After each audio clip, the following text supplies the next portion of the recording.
მოგესალმებით ეთერშია რადიო თავისუფლების ყოველდღიური პროგრამა საუბარი თავისუფლებაზე, გადაცემა მიმყავს მე გოგი გვახარიას. გოჩა ლეჟავა არის დღევანდელი გადაცემის ხმის რეჟისორი. ჯანდაცვის სამინისტროში რეგულაციების გამკაცრების საკითხი დადგა დღის წესრიგში ორსულებისთვის 3 თვემდე ბავშვის სქესის გამხელა უახლოეს პერიოდში აიგრძალება. როგორი არის ფემინისტების ქალთა უფლებების დამცველების პოზიცია? თათა ცოფურაშვილი ფილოსოფოსი არის ჩვენი გადაცემის სტუმარი და ძალიან დიდი მადლობა თათას. მესმის რომ არის რთული თემა, ძალიან ძნელი არის ჩემი აზრით, არ ვიცი, ესე ცალმხრივი შეფასება ამ იდეის თავისთავად, რომელიც მოუვიდა თავში ჯანდაცვის სამინისტროს. ციფრები არსებობს 1990 წლიდან 2015 წლების ჩათვლით ბიჭის ყოლის სურვილის გამო, როგორც აღმოჩნდა, საქართველოში დათვლილია 31446 გოგო არ დაიბადა. აი ესეთი არის 25 წლის სტატისტიკა. როგორც ჩანს, ექიმები ვარაუდობენ, რომ ახალი რეგულაცია შეამცირებს აბორტების რიცხვს. ამბიცია საიდან წამოვიდა ეს გადაწყვეტილება და დღეს ჩვენ ალბათ ვისაუბრებთ სწორედ იმაზე, რასაც სელექციური აბორტი ქვია.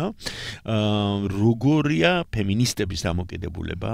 პირველ რიგში ეს მაინტერესებს. ჩვენ ვიცით, რომ საერთოდ ფემინისტური მოძრაობის დისკრედიტაცია წლებია უკვე საქართველოში გრძელდება და შეიძლება ითქვას, რომ ამ დისკრედიტაციასაც უკავშირდება გარკვეული თვალსაზრისით ადამიანების სურვილი ყავდეთ ბიჭი და არა გოგო.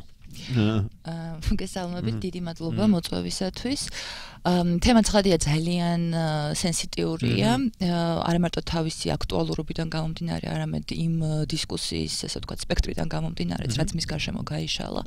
მაგრამ ჩემი ღრმა რწმენით ეს საკითხი, რომლის შესახებაც დღეს ჩვენ ვსჯელობთ, უფრო მეტად აბორტის პრობლემას კი არ უკავშირდება, არამედ იმ პრობლემას, რომელსაც ქვია, რომ ტექნოლოგიურ პროგრესს ვერ ეწევა ჩვენი საზოგადოების ეთიკური განვითარება. ეს არ არის თავისთავად რაღაცა სიახლე, ამ პრობლემის წინაშე მთელი მე-20 საუკუნის მანძილზე, ასე ვთქვათ, ეტაპობრივად დგებოდა ხოლმე კაცობრიობა და მთელი სიმწვავით და მასშტაბურობით ეს საკითხი მეორე მსოფლიო ომის დროს იყო ამოხეთქილი. ამიტომაც ფაქტობრივად მე-20 საუკუნის მეორე ნახევარი ეს არის ფილოსოფიაში, მედიცინაში გარკვეული გადაკვეთის გზების მოძებნის პერიოდი. ამიტომაც ვითარდება ძალიან აქტიურად გამოყენებითი ეთიკა, ვითარდება ბიოეთიკა, რომელიც ცდილობს, რომ იპოვოს ოპტიმალური გამოსავალი მაშინ, როდესაც რისკია, რომ საზოგადოების ეთიკური განვითარება და ის ტექნიკური პროგრესი, რომელსაც მეცნიერებას თავაზობს ადამიანს, არ აცდეს ტრაგიკულად ერთმანეთს. ხა ჩვენს რეალობაში არის ეს მოცემულობა, რომ 90-იან წლებში გაჩნდა ულტრაეხოსკოპიის აპარატი, რომელიც თავისთავად არის ძალიან კარგი მიზნებისთვის მოწოდებული, ის ეხმარება ორსულს, რომ ოჯახის დაგეგმვაში. ოჯახის დაგეგმვაშიც ეხმარება ადამიანებს თუ არა? არა, პირველი მიზნით რისთვის გაჩნდა, ხო, რომ ორსული იყოს ინფორმირებული თავისი ჯანმრთელობის მდგომარეობაზე, ნაყოფის ჯანმრთელობის მდგომარეობაზე და შესაბამისად მაქსიმალურად ინფორმირებულად დაგეგმოს მერე შესაბამისად თავისი ორსულობის პერიოდი, ხო? მაგრამ ჩვენთან ამისი გამოყენება სწორედ იმიტომ, რომ დახვდა ამ ტექნოლოგიურ ინოვაციას ძალიან პატრიარქალური საზოგადოება, იმიტომ რომ ჩვენ ეხლა 2019 წლის გადმოსახედიდან ვსაუბრობთ და 90-იან წლებში კიდევ უფრო მძიმე ვითარება იყო ამ თვალსაზრისით, რასაც ერქვა გოგოს და ბიჭის გენდერული როლების შესახებ წარმოდგენები ჩვენ საზოგადოებაში და ამ სრულიად პატრიარქალური სტერეოტიპებით გამსჭვალულმა საზოგადოებამ გადაწყვიტა, რომ უწინარესხობისა ეს ტექნოლოგია გამოეყენებინა აი ამ თავისი წარმოდგენებით იდეალური ოჯახის დასაგეგმოდ, სადაც უნდა ყოფილიყო საუკეთესო შემთხვევაში ერთი გოგო და ერთი ბიჭი, შვილების სახით წარმოდგენილი და იდეალურ შემთხვევაში საერთოდ პირველი ბიჭიც, ხო? ხა ჩვენ თუ გავეცნობით მაგალითად ინტერვიუებს, აი რომელიც არის უახლოეს წლებშიც ჩაწერილი ეთნიკური უმცირესობებით დასახლებულ რეგიონებში, ხო?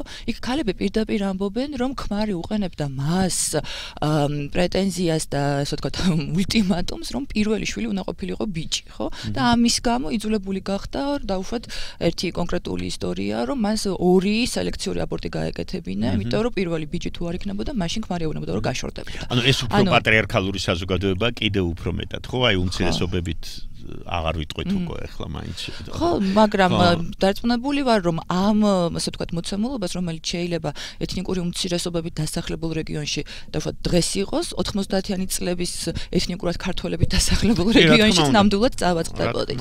ასე რომ რეგიონების დასახელებულია სხვა შორის და სქესთა შორის ბალანსი ყველაზე მეტად კახეთში, ქვემო ქართლსა და სამცხე-ჯავახეთშია დარღვეული. აი კახეთი პირველ ადგილზე დგას საერთოდ. ხო, ასე რომ ძალიან და ეს სხვათა შორის დაკავშირებულია იმ წარმოდგენასთანაც, როდესაც ჩვენთან ბიჭი გაიგება როგორც საშუალება ოჯახის რჩენისა, გვარის გაგრძელებისა და ამ დროს ასე არ არის. ოჯახის რჩენის საშუალება ბიჭი აღარ არის 90-იანი წლებით. მოყოლებული, ხო, მაგრამ აი ეს ემპირია, რასაც ადასტურებს, ასე ვთქვათ, აი ეს სტერეოტიპები მაინც უფრო ძლიერია და უფრო მეტად გადაწონის ხოლმე გადაწყვეტილების მიღებისას თითქოს და ანუ აქ მთლიანობაში ძალიან ბევრი პრობლემების სპექტრი იშლება თვალწინ. ანუ პრინციპში როგორც ხდები თქვენ ქალთა უფლებების დამცველებს გინდათ რომ ვისაუბროთ მიზეზებზე პირველ რიგში და არა შედეგზე. ანუ ჯანდაცვის სამინისტრომ პრინციპში გადაწყვიტა რომ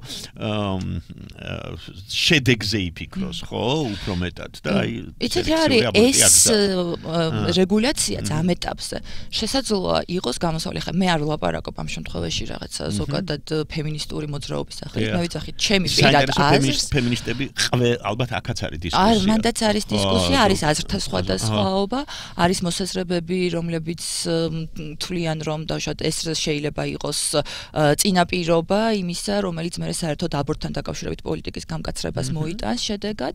არის მოსაზრებები, რომლებიც თვლიან რომ იმ მოცემულობაში, როდესაც ჩვენ ფაქტობრივად სელექციური აბორტი როგორც ქვეყანაში არსებული ფემიციდის ერთ-ერთი გამოხატულების ფორმა გვაქვს, იმიტომ რომ ეს ემბრიონი გოგონები კვდებიან, იმიტომ რომ გოგონები არიან, ისინი მათ სხვა მიზეზი არ არის და ფემიციდი სწორედ ქალის მის ქალად ყოფნის გამო მოგვდინებას გულისხმობს. ამ შემთხვევაში, ასე ვთქვათ, რაღაც ტიპის რეგულაცია შეიძლება იყოს გამოსავალი. ზოგი ესე თulis, ხო. მაგრამ ზოგი თulis, რომ იმ მოცემულობაში, როდესაც ჩვენ გვაქვს რეალობა, რომ ფაქტობრივად და ესეთი ფემიციდის ასეთ ფორმასთან გვაქვს საქმე, მაშინ შესაძლოა ესეთი რეგულაცია იყოს გამოსავალი, დროებითი რეგულაცია, ვიდრე მოსახლეობის ცნობიერება დაეწევა ტექნიკურ პროგრესს.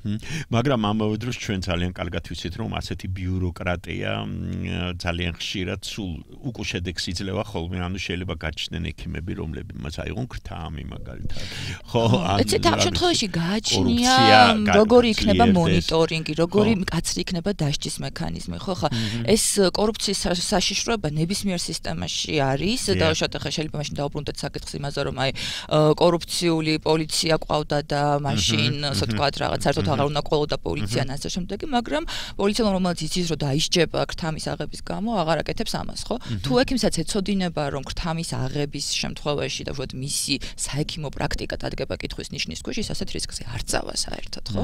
ასე რომ აქ არის ერთის მხრივ რა თქმა უნდა ეს ჰიპოკრატეს ფიცის განპირობებული ის პროფესიული ეთიკაც, რომელიც ექიმს ავალდებულებს რომ უწინარეს ყოვლისა მიიღოს ჯანმრთელობიდან, პაციენტის ჯანმრთელობიდან და ბიოეთიკიდან გამომდინარე პროფესიული გადაწყვეტილებები და მეორეს მხრივ არის ამავდროულად უნდა იყოს ის შიშიც რომ მან შეიძლება დაამთავროს ასეთი რაღაც ფაქტის შემთხვევაში საკუთარი კარიერა და პროფესიული მოღვაწეობა. თუმცა მაინც მე ვფიქრობ რომ თავარი არის პრობლემა, რომელზეც თქვენ ისაუბრეთ, უფრო მნიშვნელოვანი ალბათ ვიდრე ეს, რომ შეიძლება სელექციური აბორტი აიგრძალოს, შეიძლება არა, ეს არ კრძალავს აბორტს, ხო, გაჩნდეს, მაგრამ და ეს გოგონა, რაც გოგონას მიერ დამოკიდებულება ოჯახში დარჩეს უარყოფით, ხო? და შეიძლება კიდევ უფრო მეტად უარყოფით. ხო, მაგრამ იცით რა არის, ეს რეგულაცია ფაქტიურად პირდაპირი ფორმით არ კრძალავს სელექციურ აბორტს არ ეხება, ეს ეხება სქესის გაგებას. ამიტომ მე მაინც მგონია რომ ჩვენ აი რათა ამ დისკუსიებით უფრო ფორსირება არ მოვახდინოთ, რომ ფოკუსირება აბორტზე მოხდეს, ჯობია სწორედ სქესის დადგენის საკითხზე ვისაუბროთ ამ შემთხვევაში, იმიტომ რომ რეალურად ეს არის პრობლემა, რასაც მოსდევს შედეგად ის მანკიერი გადაწყვეტილებები, კულტურული სტერეოტიპებიდან გამომდინარე, რასაც ადამიანები იღებენ. და რაზეც ვისაუბრეთ, რომ აი ბიჭი მირჩევნია. აი რატო შეიძლება თქვენი აზრით ჯანდაცვის სამინისტრო ასეთ წინადადებით გამოსულიყო? აი რამ შეაწუხა შეიძლება ასე? ხო, ну, როგორც მე ვიცი, აბორტების რიცხვი. და არა მხოლოდ, იმიტომ რომ ამ აბორტების რიცხვი შეიძლება არის გარკვეული ჯგუფების, ასე ვთქვათ, რაღაცა ინიციატივები, მაგრამ მეორეს მხრივ არის ისიც, რომ ასეთი სტატისტიკით ჩვენ ძალიან განუვითარებელი საზოგადოებების რიცხვში ვართ. ანუ საუბარია ამ შემთხვევაში მკვეთრად პატრიარქალურად განსაზღვრული სტერეოტიპებით მაცხოვრებელი საზოგადოებების რიცხვში, რომლებიც ამავდროულად ძალიან ჩამორჩებია. არ ეხება ეს ეხება იგივე ინდოეთშიც მაგალითად. კი, რა თქმა უნდა. ესე იგი თქვენ ტექნოლოგიებზე რო ილაპარაკეთ, ალბათ ზუსტად იგივე ხდება აღმოსავლეთში. ახალ ტექნოლოგიები შემოვიდა, მაგრამ დამოკიდებულება პატრიარქალურია, ხო? აბსოლუტურად, ანუ აზიის ქვეყნებისთვის ეს არის ძალიან დიდი პრობლემა და გამოწვევა. და ამდენად რაღაცნაირად, ასე ვთქვათ, ეს უპირველეს ყოვლისა საზოგადოების არაცივილიზებულობის ერთ-ერთ მთავარ ნიშნად განიხილება, სელექციური აბორტების ასეთი მაღალი რიცხვი და ამდენად კიდევ ერთხელ ვეძახი რეგულაცია, რომელიც არა აბორტთან იქნება დაკავშირებული, არამედ სქესის გაგებასთან, ხო, 12 კვირის მანძილზე, მე მგონი შეიძლება იყოს ოპტიმალური გამოწვევა. არის ალბათ წარმოუდგენელია თუ არის. იცით რა არის, დასავლეთის ქვეყნები საკუთარ ადგილობრივ მოსახლეობასთან მიმართებაში არ დგანან იმ გამოწვევის წინაშე, რომ ამ მხრივ რაღაც რეგულაცია დაუწესონ, მაგრამ მე მაგალითად, რომელსაც რამდენიმე ცხოვრების წელი მაქვს გატარებული გერმანიაში, ვიცი, რომ იქ ექიმი ჩვენი რეგიონიდან ადამიანებს ორსულობის შემთხვევაში არ ეუბნება სქესს. და ეს არის მათი მხრიდან, ასე ვთქვათ, პირადი და ზოგადად აი ამ კულტურული, ასე ვთქვათ, კონტექსტიდან გამო გადაწყვეტილება, მაგრამ არა, მაგრამ ის ესე ვთქვათ, აი ის უშუალო რაღაცა პროფესიული რწმენა და ბიოეთიკით ნაკარნახევი გადაწყვეტილება ეუბნება მას, რომ იქნებ ჯობია ეს არ თქვას, რაც პრინციპში მაინც 12 კვირის მანძილზე არის ხოლმე ცოტა სამარჩიელო საკითხი, ხო? იმიტომ რომ მაინც აქ 100%-ით ვერავინ ვერ იძახის სქესი როგორია. და არ ეუბნება, იმიტომ რომ იქაც კი საზოგადოებაში მაინც არის ეს ტრადიცია, რომ ბიჭი ურჩევნიათ. ხო, ნუ ხა იქ როდესაც არის დაუშვათ ემიგრანტების მეორე მესამე თაობა, ის არ არის დარწმუნებული, ისინი ეს მშობლები დაუშვათ რა გადაწყვეტილებას მიიღებენ. რამ კვლევა არსებობს ნეტა, რომ იცვლება თუ არა დამოკიდებულება ამ საკითხისადმი საზოგადოებაში უკეთესობისკენ? იცით რა არის, ამბობენ რომ იცვლება და არის დაუშვათ იგივე რიცხვებსაც თუ კი ჩვენ შევადარებთ, თუ კი 2017 წლის სელექციური აბორტების რიცხვი არის კატასტროფულად მაღალი საქართველოში დაახლოებით 19,000-მდე.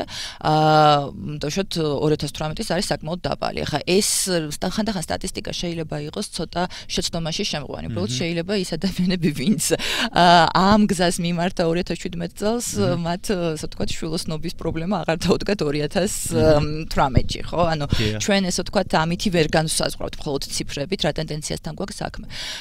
ტენდენციის გაუმჯობესება შეიძლება იყოს უბრალოდ საზოგადოების ბუნებრივი განვითარების შედეგიც, მაგრამ ზოგადად, როდესაც ამ პროცესში არ არის ჩართული აქტიურად საგანმანათლებლო, ასე ვთქვათ, სეგმენტი, არ არის აქტიურად ჩაბმული მასმედია და თქვენი რადიო ნამდვილად გამონაკლისია ამ თვალსაზრისით, რომელიც, ასე ვთქვათ, ქალთა უფლებების და ჯანმრთელობის საკითხებს ლობირებს ხოლმე, როდესაც აქტიურად არ ხდება ინფორმირება მოსახლეობის, თუნდაც იმაზე, რომ Y ქრომოსომა ეს არის მამაკაცები ან ამისი მატარებლები და თუ კი ქალს გოგო უჩდება, ეს ქალს არ უნდა დააბრალო, არამედ ესე ვთქვათ, საკუთარ თვითონ ხარ ამ Y ქრომოსომის წყარო და შესაბამისად ბიჭის დაბადების წყარო, როგორც მამაკაცი. ამის შესახებ ინფორმაციაც კი არ არის მოსახლეობაში, იმიტომ რომ ხშირად არის, რომ ქალს რო გოგონა უჩდება, მას ქმარი შორდება, ხო? ანუ ეს არის დიდი პრობლემა. ვიცით, რატომაც შორდება? ანუ გვარის გაგრძელება, ანუ მოთხოვნილება რატო არის ბიჭებზე? ისე მხოლოდ და მხოლოდ გვარის გაგრძელების გამო თუ სხვა მიზეზებიც არის? ხო, არა მხოლოდ გვარის გაგრძელება, პოლიტიკაში ვერ მოვა. არა, ეს მნიშვნელოვანია პარლამენტს გადახედავს. ხო, ალბათ უპირველეს ყოვლის ერთ-ერთი ის არის, რომ აი ოჯახს ხის მარჩენალი არ გვეყოლება მერე, ხო? მაგრამ ესეთი წარმოდგენა დაკავშირებულია ისევ და ისევ იმასთან, რომ დაუშვათ შეიძლება ტრადიციულად გარკვეულ რეგიონებში, გარკვეულ თემებში განათლების ხელმისაწვდომობა გოგონებისთვის იყო ხოლმე პრობლემა, მაგრამ ეს სურათი ახლა იცვლება და თუ კი მშობლები დარწმუნდებიან იმაში, რომ განათლებულ გოგონას, რომელსაც აქვს შემოსავლები, რომელიც არ არის სხვაზე დამოკიდებული ფინანსურად, ასეთივე წარმატებით შეუძლია არჩინოს თავისი მშობლები, როგორც ბიჭ შვილს, ხო, მაშინ ალბათ ესეთი დამოკიდებულება, ესე ვთქვათ, სქესის ინდოეთში მაგალითად ცნობილია, რომ იქ მზითვების თემა შემოდის, როდესაც ქალი თხოვდება, გოგონა თხოვდება, კიდე მზითვები უნდა გაატანონ და უბრალოდ ძვირი ჯდება, ასე ვთქვათ. ქალის გოგონას ყოფნა. ხო და აქ ჩვენ ესე იგი გამოდის რომ მარტო გვარის გაგრძელებაა მთავარი პრობლემა. არა მხოლოდ გვარის გაგრძელებაც ერთ-ერთი და მეორე ალბათ მთავარი აი ეს რომ ვინ გვაჭირს იმიტომ რომ გოგონა განიხილება მაინც ისეთ ოჯახის წევრად რომელიც მე წავა და სხვისი ოჯახის წევრი ხდება ხო ანუ ეს გათხოვების ასე ვთქვათ ფენომენის და გამო ეს თვითონ ენაც ძალიან მნიშვნელოვანია ამ შემთხვევაში რომელიც გვეუბნება რომ ეს არის არა ქორწინება როგორც ორი თანასწორი ასე ვთქვათ პარტნიორის კავშირი არამედ გათხოვება რომ ვიღაცას ათხოვებს შენ საკუთარი ოჯახის წევრს ხო დასრულ ადამიანს ხო და აქედან გამომდინარე ალბათ ერთ-ერთი მთავარი რაც არის ალბათ ენიდანაც უნდა დავიწყოთ ჩვენ ესე ვთქვათ და ამ სახელდებიდან ამ ურთიერთობების ზოგადად პატრიარქალური კულტურიდან ხო ალბათ რომელიც აი ესე ძლიერი არის ხო ხედავთ როგორ მოქმედებს სხვა შორის სქესის სელექცია დისკრიმინაციას წარმოადგენს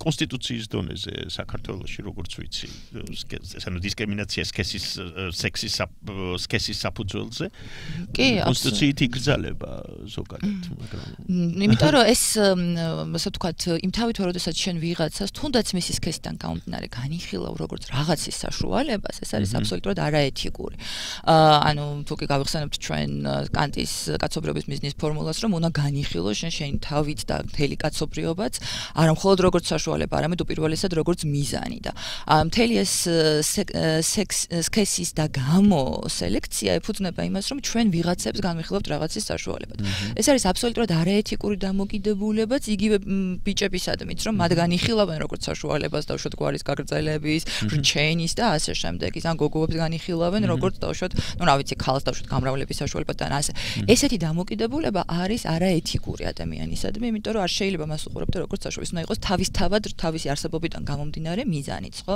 და სხვათა შორის იგივე ის კამპანია ისეთ ქვეყნებში რომ სადაც დავუშვათ აბორტის წინააღმდეგ არის ხოლმე ზოგადად მიმართული ის იქ ქალს განიხილავს სწორედ როგორც გამრავლების საშუალებას და ამდენად არის ეთიკურ პრინციპებთან წინააღმდეგობაში იმიტომ რომ ამ შემთხვევაში ქალი მოიაზრება როგორც რაღაცის საშუალება და ჩვენი კონსტიტუცია მოგეხსენებათ გერმანული სამართლის საფუძველზე დგას ამ თვალსაზრისით კი არის გამართული მაგრამ სამწუხარო ის არის რომ უბრალოდ ქართულ რეალობასთან ცოტა აცდენილია ხოლმე ანუ აი ეს აბორტი როგორც პრობლემა მხოლოდ ქალის პასუხისგებლობით მოიაზრება როგორც მე ვხვდები ჩვენთან ხო ну ზოგადად პატრიარქალურ კულტურაში იცით ესეც არის ესეთი მიზოგინიური სტერეოტიპი რომელიც ისევ ქალების წინააღმდეგ არის მიმართული რომლებიც ხშირად ამ სელექციურ აბორტს ქმრების და ქმრის ოჯახის ზეწოლით იკეთებენ იმიტომ რომ ამ პროცედურაში არაფერი არ არის ასე ვთქვათ რაღაცნაირად ანუ ძალიან პრობლემური პროცედურაა მოკლედ ყველაფერს რომ ვთქვათ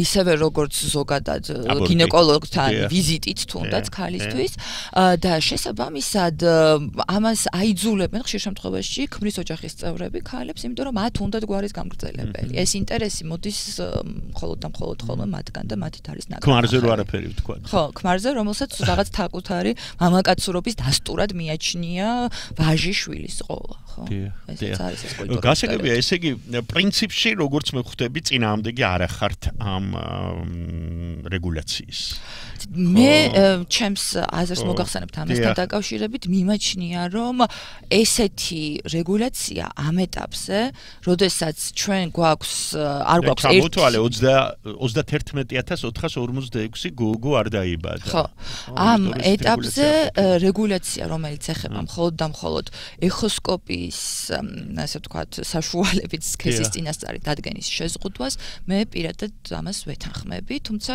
ეს არის ჩემი აზრი და ეს იგივე ქართველი ფემინისტების რიგში არიან ადამიანები რომელიც ამას წინააღმდეგებია კეთილი ძალიან დიდი მადლობა თათა ამით უნდა დავასრულო გადაცემა საუბარი თავისუფლებაზე რომელიც მიმყავდა მე გოგი გვახარიას გოჩა ლეჟავა იყო დღევანდელი გადაცემის ხმის რეჟისორი ორ შაბათამდე ნახვამდის